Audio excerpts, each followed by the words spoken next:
Hello and welcome. Today we're going to introduce our new app, Ethereum Token Generator, which helps us to create our own cryptocurrency on the Ring test network of the Ethereum.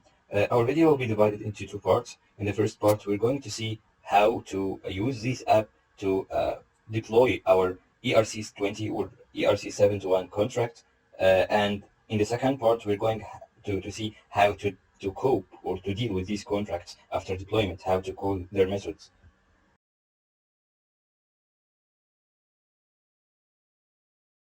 So now the app requires me to enter my mnemonic phrase of my account.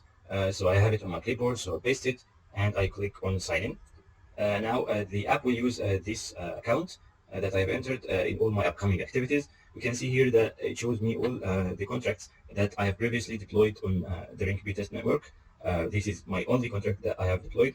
Let's say I want to deploy a new contract. I'll click on new contract. I have the option to choose whether I want the contract to be of an ERC20 standard token or an ERC721, which is an NFT. Let's say I want to my token to be unique, so I'll choose it to be an NFT, and I'll click on next. Now I want to enter some details of my contract. I'll name it quick 2. For example, I can type in any symbol, and it asks me whether I want to enable a whitelist or not. So what is a whitelist? A whitelist is a group of accounts that I, as a deployer, will specify that they are the only ones that can deal with this contract or own tokens in this contract. So let's say I want to enable this whitelist in my contract, and I will click next. So this is the summary of all the details of my contract. I'm happy and satisfied with the name, the type, the symbol, and I'll click deploy. Now it says creating your contract. It takes some time to compile. Now see compiled successfully. It begins now migration after compiling the contract. These are the details. ERC721 crypto symbol, and this is my mnemonic phrase. So it is now deploying my contract. It takes some time, and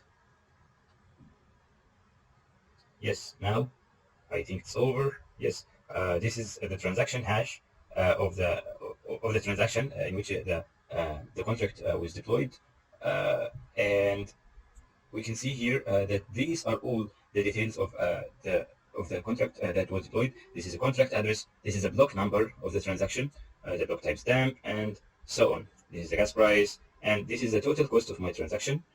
Uh, this is final cost. So let's say I want to have a proof that this transaction is indeed on the network. So I'll type ring B, Etherscan, ring B, and no, I want Etherscan of ring B.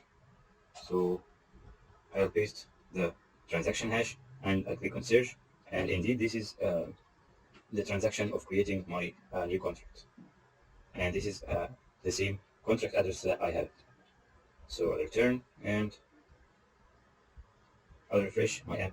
And now I can see that this is my new contract. And this is its name. I can click on it and we can see here that these are all the details of my contract. For example, the account of the deployer, the gas used, and so on.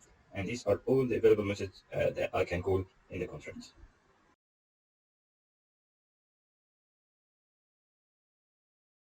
Now, in this part of the video, we want to show how to interact with the contract, how to call the methods that we have here inside my contract. So let's start with the most basic and simple methods. For example, getting the name of the contract. That's pretty easy. Same goes for getting the symbol. Now, let's say I have an account address and I want to check whether this account address is inside my whitelist or not.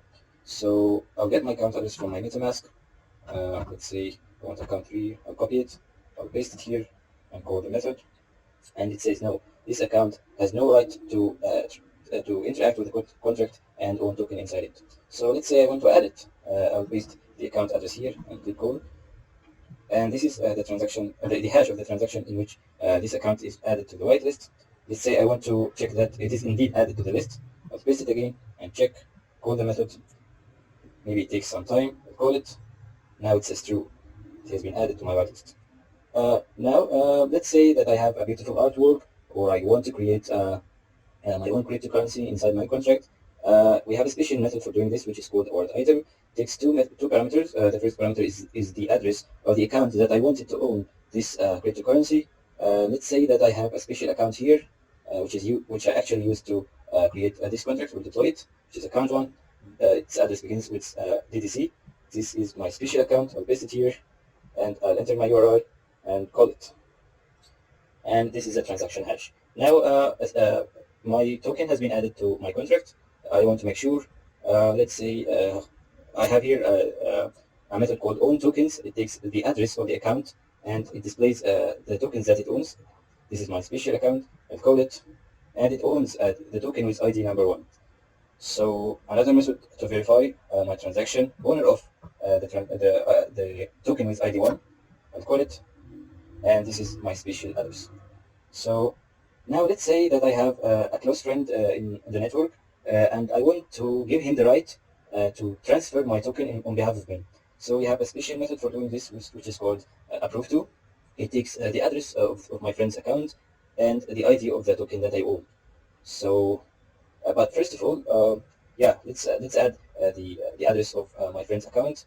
Let's say it's here from get it here from account number two. I'll copy it and paste it and type ID1, call it, and this is my transaction hash. And I need to verify it. So I have a special method here, which is called getApproved. Who is approved to transfer the token with ID1? I'll call it, and this is indeed the account address of my friend, which begins with 62C. So it works. Now we want to actually transfer the token that I created to another friend. So let's say that I have this same friend, the friend that I trust most. Let's copy his address again, and we have a special method here. But before using this method, we want to add him to the whitelist because he's not added to the whitelist. We want to add him to the whitelist in order to have the right to own this token. I'll call it, and this is the transaction hash. So I want to check that he's indeed added. I'll paste his address again, and yeah, he has the right to own my token.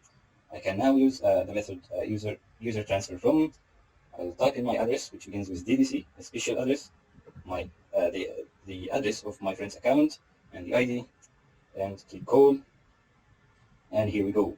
This is the transaction of transferring my token.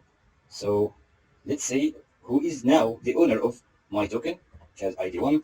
We'll call it. Yeah, this is the address of my friend. So I think my friend is happy now. He has my own token or my own artwork.